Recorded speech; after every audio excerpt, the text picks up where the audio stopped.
আসসালামু আলাইকুম রহমতুল্লাহি ওয়া বারাকাতুহু। আলহামদুলিল্লাহি ওয়াহদাহ ওয়াসসালাতু ওয়াসসালামু আলা মান লা নাবিয়্যা বা'দা আম্মা বা'দ। সম্মানিত সুপ্রিয় দিনী ভাই বোনেরা, আমাদের পৃথিবীতে একটি অনুষ্ঠান 31শে ডিসেম্বর 12টা 1 মিনিটে 31st বা বর্ষবরণ অনুষ্ঠান হিসেবে উদযাপন করা হয়। পুরনো বছরকে বিদায় জানানো, নতুন বছরকে স্বাগত জানানোর মধ্য দিয়ে এই অনুষ্ঠান শুরু হয়। এখানে বিভিন্ন ধরনের অবৈধ নেশা, নাচ, গান, তামাশা অনেক কিছু প্রচলিত হয় থাকে, যেটা শরীয়ত সমর্থন করে না। অপচয়, অপব্যয়ের প্লাবনে বাসে আরেকটি আয়োজন। এই দিন সম্পর্কে ইসলাম কি বলে এবং এই দিন কী উদ্দেশ্যে করা হয় থাকে সেটা আজকে আলোচনা করব। 31 হচ্ছে 30 ফার্স্ট মানে প্রথম, অর্থাৎ 31 ডিসেম্বরের অনুষ্ঠানটি পালন করা হয়। এই অনুষ্ঠানের গোড়ার কথা হচ্ছে পারস্য সম্রাট জামশিদ খ্রিস্টপূর্ব 800 সালে নওরোজের প্রচলন করেন। এর এই ধারাবাহিকতা ফারস্যে এখনও পর্যন্ত নওরোজ ঐতিহ্যগত জাতীয় উৎসব হিসেবে পালন করা হয়ে থাকে। তারপর থেকে ফারস্য থেকে সারা পৃথিবীতে সেটা প্রচলন হয়েছে। ইংরেজরা, খ্রিস্টানরা সেটা গ্রহণ করেছে। ইংরেজ গ্রেগরিয়ান ক্যালেন্ডার প্রবর্তিত হয় 1582 খ্রিস্টাব্দে। এই ক্যালেন্ডারে চালু করেন খ্রিস্ট ধর্মের যাজক পোপ গ্রেগরি। ইতিপূর্বে নববর্ষ পালনের বিভিন্ন সভ্যতায় থাকলেও পাকাপোক্তভাবে 1 জানুয়ারি নববর্ষ পালনের দেওয়া শুরু হয় ওই বছর থেকেই। এটা শরীয়ত সমর্থন করে না, কারণ সেখানে বিভিন্ন ধরনের নাজায়েজ শরীয়তবিধি কাজ রয়েছে। নাজায়েজের কারণ হচ্ছে 1 নম্বর হচ্ছে সেটা বিধর্মীদের সাথে সাদৃশ্য হয়ে থাকে। যেহেতু এই অনুষ্ঠানটা শুরু করেছে খ্রিস্টানরা, এই অনুষ্ঠান শুরু করেছে যে ইরানের যে সমস্ত নাস্তিক অগ্নিপূজক তারা শুরু করেছে, তাদের অনুষ্ঠান যদি আমরা পালন করে থাকি তাহলে তাদের সাদৃশ্য হয়ে যায়। সেটা শরীয়ত সেটা সমর্থন করে না। রাসূলুল্লাহ সাল্লাল্লাহু আলাইহি ওয়াসাল্লাম বলেছেন, মান তাশাব্বাহা বিকওমিন ফাহুয়া মিনহুম। যে ব্যক্তি যে কোনো সম্প্রদায়ের সাদৃশ্য অবলম্বন করে সে তাদের অন্তর্ভুক্ত হয়ে যাবে। আরেকটি কারণ হচ্ছে সেখানে 8-শাট পোশাক পরা হয়, ট্যাটু আঁকা হয়। ট্যাটু উলকে অঙ্কন করে বোঝায় শরীরের চামড়া, সই জাতীয় কোনো কিছু দিয়ে ক্ষত করে বাহারি রং দিয়ে নকশা করা হয়। রাসূলুল্লাহ সাল্লাল্লাহু আলাইহি ওয়াসাল্লাম বলেছেন, ক্বালা লা'নাতুল্লাহিল আলওয়াশিমাত ওয়াল মুস্তাশিমাত ওয়াল মুতানাসসিমাত ওয়াল মুতাফাল্লিজাত লিল হাসান আল মুগায়্যিরাতিল খালক।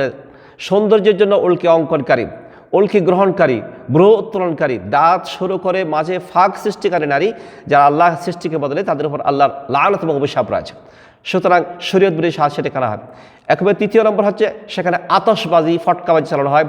আনন্দের অতিসাহ্যে মধ্যরাত থেকে শুরু হয় আতশবাজি, ফটকাবাজি। বিভিন্ন সড়কে, ভবনের ছাদে, প্রকাশ্য স্থানে উঁচু আওয়াজের ফটকা ফোটানো হয়। এ ধরনের অসুস্থ বিনোদনের মাধ্যমে জনগণের মধ্যে ব্যাপক আতঙ্ক সৃষ্টি হয়। অনেক সময় বাংলাদেশে অনেক দুর্ঘটনা ঘটে যায়, কয়েকজন শিশুও মারা গেছে, অনেকের ঘর বাড়ি জ্বলা হয়ে থাকে। এবং সেটা সবচেয়ে বড় কথা হচ্ছে একটা কঠিনভাবে অপচয় করা হচ্ছে। আল্লাহ পাক বলেন, ওয়ালা তুসরিফু ইন্নাহু লা ইউহিব্বুল মুসরিফিন। তোমরা অপচয় করো না, নিশ্চয়ই আল্লাহ অপচয়কারীদেরকে পছন্দ করেন না। সূরা আরাফের 31 নম্বর আয়াত। সেখানে আরেকটি অপরাধ হচ্ছে গান বাজনা করা হয়, ডিজে পার্টি করা হয়, fashion show, fire play, concert, অশ্লীল নৃত্য, ফানুস উড়ানো ইত্যাকার শরীয়তবিধি কর্মকাণ্ড করা হয়। নবী সাল্লাল্লাহু আলাইহি ওয়াসাল্লাম বলেছেন যে, লা ইয়াকুনুন্না ফি উম্মতি আকওয়ামুন ইস্তাহিল্লুন হিররা ওয়াল হারারা ওয়াল হারিরা ওয়াল খামরা ওয়াল মুআজিম। নবী সাল্লাল্লাহু আলাইহি ওয়াসাল্লাম বলেছেন, আমার উম্মতের মধ্যে এমন অবশ্য কতগুলি দলের সৃষ্টি হবে যারা বেবিচার, রেশম কাপড়, মদ, বাদ্যযন্ত্রকে হালাল মনে করে থাকবে। অর্থাৎ ইসলামী শরীয়তের মধ্যে বাদ্যযন্ত্র, গান বাজনা সম্পূর্ণ হারাম। সেই অনুষ্ঠানগুলি সেখানে করা হয়ে থাকে।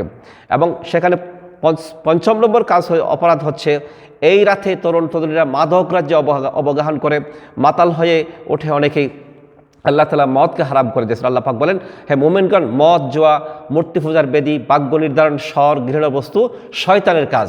সুতরাং সেখান থেকে তোমার বিরত থাকো, সেটা জায়েজ হবে না।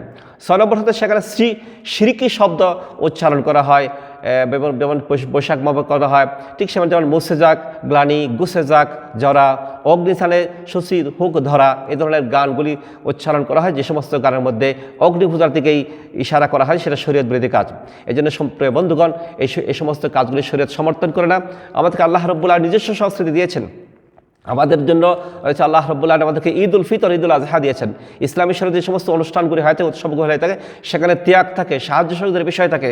আজকে যারা যে সমস্ত অনুষ্ঠানগুলি করে সে সমস্ত অনুষ্ঠানের মধ্যে কোনো ধরনের ত্যাগ নেই, মানুষকে সাহায্য সহযোগিতার কথা নেই, বরং শুধু ভোগ আর তামাশার কথাই রয়েছে। তাই সকলের জেনে রাখা উচিত, প্রকৃতি ইসলাম ধর্মে নববর্ষের দিনের কোনো ধরনের তাৎপর্য নেই, নববর্ষ বরণ করার কোনো উৎসবে নেই। তবে মুসলিম জাতির প্রত্যেকটা ব্যক্তির যে প্রতি মুহূর্ত মূল্যবান বস্তু, প্রতিদিন তাকে সম্মান করতে হবে, প্রতি মিনিটকে প্রতি সেকেন্ডে সম্মান দেখাতে হবে। এবং আমাদের যদি কোনো কাজ করতে হয় তাহলে আপনি কয়েকটি কাজ করতে পারেন। একটি হচ্ছে সঠিক পন্থায় তওবা করে সৃষ্টিকর্তা আল্লাহ তাআলার কাছে তওবা করুন, আল্লাহর কাছে ইস্তেগফারুন, ক্ষমা প্রার্থনা করুন অতীত যে সমস্ত গুনাহগুলি হয়েছে সেজন্য। দ্বিতীয় কাজ করতে সকল প্রকার শিরকি, কুফরি, পৌত্তলিকতা, নাস্তিকতা, কুপ্রথা, বেদাআতি কর্ম থেকে নিজেকে বিরত রাখুন। তৃতীয় নম্বর হচ্ছে কোরআন সুন্নাহ মতো জীবনকে পরিচালনা করার জন্য প্রতিজ্ঞাবদ্ধ হন।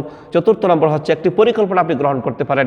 মনে করবেন যে আমি গত বছর কিছু করতে পারি নাই, এই বছর আমি কোরআন কারীম হাফেজ করে বলবো, 5 পারা হাফেজ করব, কোরআন শিখবো, অথবা একটা হাদিস পড়বো, অথবা একটা কোর্স করব, অথবা ভালো একটা হালাল ব্যবসা করবো, এই ধরনের পরিকল্পনা নিতে পারেন। সেটা আমাদের জন্য করণীয়। আল্লাহ রাব্বুল আলামিন আমাদের সকলের জন্য কোরআন এবং সুন্নাহ মুহাম্মদ ওয়া আলিহি ওয়া সাহবিহি আজমাইন।